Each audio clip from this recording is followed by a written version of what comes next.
తాకట్లో ఉన్న మీ బంగారాన్ని విడిపించి ఆ రోజు ఆన్లైన్ రేటుకి కొంటాం. Sharma gold company. వాగర్థావివ సంపృక్తౌ వాగర్థ ప్రతిపత్తయే జగతః పితరౌ వందే పార్వతీ పరమేశ్వరౌ. ఆదిత్యాయ చ సోమాయ మంగళాయ బుధాయ చ గురుశుక్రశనిభ్యశ్చ రాహవే కేతవే నమః. శృంగేరి జగద్గురు పీఠాధిపతులకి, కంచి పీఠాధిపతులకి నమస్కారములు తెలియజేసుకుంటూ కార్యక్రమాన్ని ప్రారంభిద్దాం. వీక్షించేటువంటి ప్రేక్షకులకి ఒక చక్కటి వార్త. ఎందుకంటే ఇప్పటి వరకు కూడా మీరందరూ ఎంతో ఆదరాభిమానాలతో ఈ యొక్క రాశి ఫలాలకి సంబంధించినటువంటి కార్యక్రమాన్ని మీరు చక్కగా సహకరిస్తూ వస్తున్నారు, వీక్షిస్తూ మీ యొక్క చక్కటి అభిప్రాయాన్ని తెలియజేస్తున్నారు. అయితే కామెంట్స్ రూపంలో మనకు కొన్ని విషయాలు వాళ్ళు తెలియచేయడం జరిగింది. ఎందుకంటే మేము పుట్టిన డేట్ ప్రకారం కూడా చూసుకుంటున్నాము కాబట్టి మేము పుట్టినటువంటి డేట్ అనేటువంటి దాని ప్రకారం కూడా మేము ఎలా చూసుకోవాలి, ఏ రాశి ప్రకారం మేము ముందుకు వెళ్ళాలి అని మాకు నక్షత్రాలు తెలియవు, డేట్స్ మాత్రమే తెలుసు, సంవత్సరాలు తెలియవు అని చెప్తున్నారు. కాబట్టి వీళ్ళందరి యొక్క మనోభావాల్ని దృష్టిలో పెట్టుకొని ఒక మంత్లో ఏ డేట్ నుంచి ఏ డేటు వరకు కూడా ఉన్నప్పుడు పుట్టినప్పుడు జన్మిస్తే ఏ రాశికి సంబంధించి ఉంటుందో ప్రస్తుత నవీన కాలానికి ఈ యొక్క సంచార ప్రభావాన్ని గణనలో తీసుకొని తెలియచేయడం జరుగుతుంది. కాబట్టి చక్కగా మీకు నక్షత్రము రాశి కనుక తెలిసినట్లయితే వాటి ప్రకారం ఆ రాశి ప్రకారం మీరు వెళ్ళండి. మాకు నక్షత్రము రాశివి తెలియదండి, కానీ మా పుట్టిన డేట్ ఒక్కటే తెలుసు, దాని ప్రకారం మేము చూసుకొని వెళ్తున్నామంటే ఇప్పుడు నవీకరించి ఆ యొక్క పుట్టిన డేట్ ప్రకారం కూడా మనం రాశి ఫలాలకు సంబంధించినటువంటి వివరాలు తెలియజేస్తున్నాం. ఇక ఈ సంవత్సరం అనగా ఆగస్టు నెల 16వ తారీఖు నుంచి 31వ తారీఖు వరకు గ్రహ సంచారం ఏ విధంగా ఉందో తెలియజేసుకుందాం. ఇక గురువు మిథున రాశిలో 20వ తారీఖు వరకు శుక్రుడు మిథున రాశిలో, 21వ తారీఖు నుంచి శుక్రుడు కర్కాటక రాశిలో సంచారం, బుధుడు 31వ తారీఖు వరకు కూడా ఈ యొక్క సంబంధించినటువంటి కర్కాటక రాశిలోని సంచారం చేస్తున్నాడు. ఇక 17వ తారీఖు నుంచి రవి మీకు సింహరాశిలో, కేతువు సింహరాశిలో, అలాగే కుజుడు కూడా 31 వరకు కన్యా రాశిలో, రాహువు కుంభరాశిలో, అలాగే శని వక్రీకరించి మీనరాశిలో సంచారం చేస్తున్నాడు. కాబట్టి ఇక ఆలస్యం చేయకుండా 12 రాశుల వారికి సంబంధించినటువంటి ఫలితాల గురించి మనం క్లుప్తంగా, అంటే ఏ ఏ రోజుల్లో ఎలా ఉండబోతుంది, ఆదాయ వ్యయాలు, మంచి చెడు, మానసిక సంతోషము, ఆందోళన, ఇలాంటి వివరాలు మరియు గ్రహ సంచారాలు అనగా గ్రహాలు మారినటువంటి కారణం చేత ఎటువంటి యోగాలు అవయోగాలు కలుగుతాయనే విషయాల గురించి క్లుప్తంగా తెలియజేసుకునే ప్రయత్నం చేద్దాం. 16 ఆగస్టు నుంచి 31 ఆగస్టు వరకు వృషభ రాశిలో జన్మించినటువంటి వారికి ఏ విధంగా ఉండబోతుందో తెలుసుకుందాం.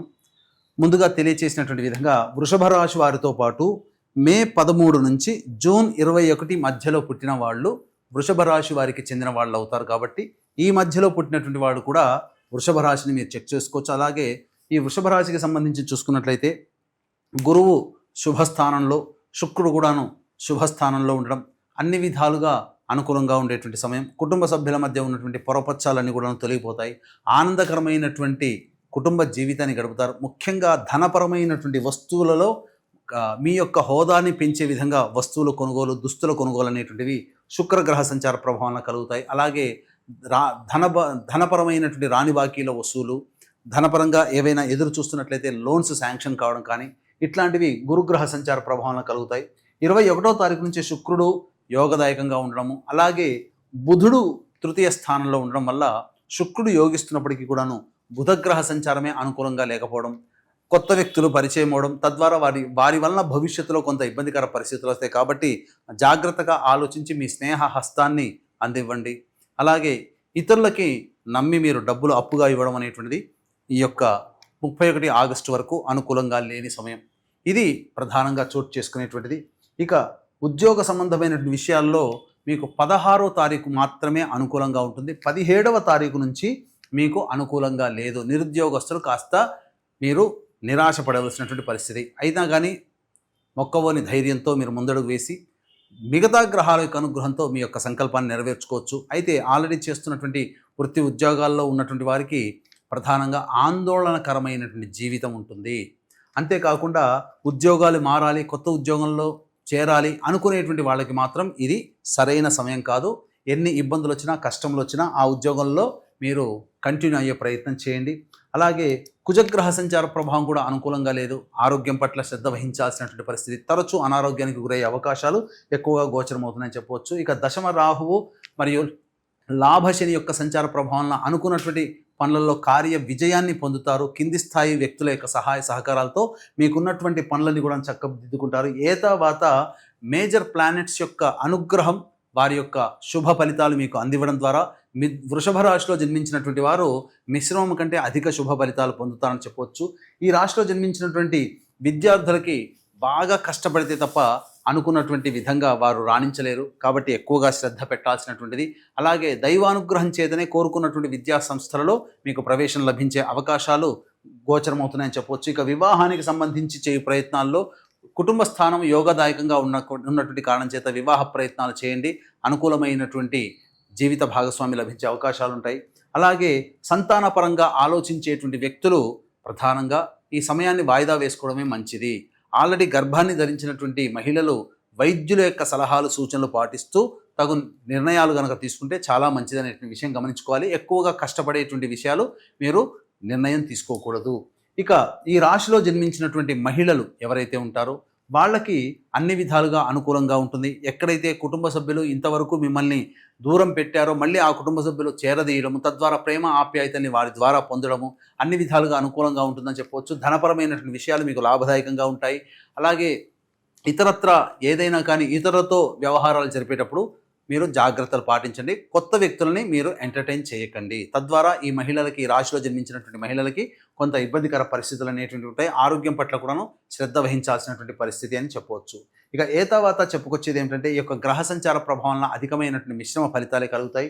అయితే ఈ యొక్క 16వ తారీఖు నుంచి 31వ తారీఖు వరకు ఈ వృషభ రాశిలో జన్మించిన 31వ తారీఖు వరకు వృషభ రాశి మరియు మే 13 నుంచి జూన్ 21వ తారీఖు మధ్యలో పుట్టినటువంటి వాళ్ళకి ఏ విధంగా ఉండబోతుంది, ఆదాయము వ్యయము మంచి చెడు అనేటువంటి విషయాల గురించి క్లుప్తంగా తెలియజేసుకునే ప్రయత్నం చేద్దాం. వీక్షించేటువంటి ప్రేక్షకులకు కూడా గమనిక, ఈ యొక్క 22వ తారీఖు రోజున చతుర్దశి అమావాస్య కలిసినటువంటి రోజు, మహత్తరమైనటువంటి శ్రావణ అమావాస్య.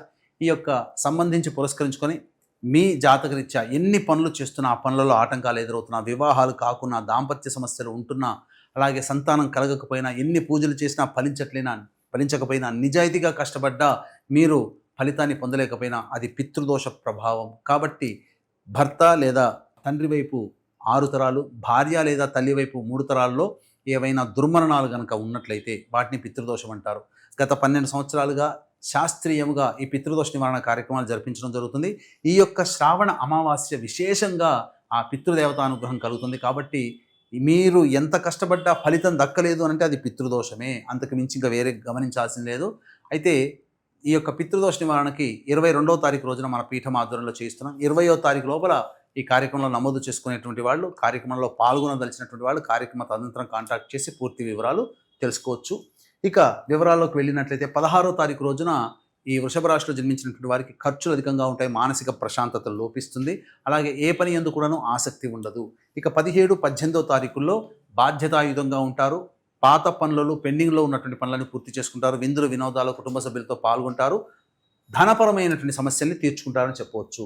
ఇక 19, 20వ తారీఖుల్లో కుటుంబ సభ్యులతో వాగ్వివాదాలు చోటు చేసుకుంటాయి. ధనము నష్టపోతారు. కాబట్టి జాగ్రత్తలు పాటించండి. వృధా ఖర్చులు ఎక్కువగా ఉంటాయని చెప్పవచ్చు. ఇక 21, 22వ తారీఖుల్లో నూతన వ్యక్తులు పరిచయం అవుతారు. అలాగే రాని బాకీలు వసూలవుతాయి. ఇతరుల యొక్క సహాయ సహకారాలతో మీకున్నటువంటి పనులన్నీ కూడా చక్కదిద్దుకుంటారు. ధనపరంగా అభివృద్ధిలో ఉంటారు అని చెప్పవచ్చు.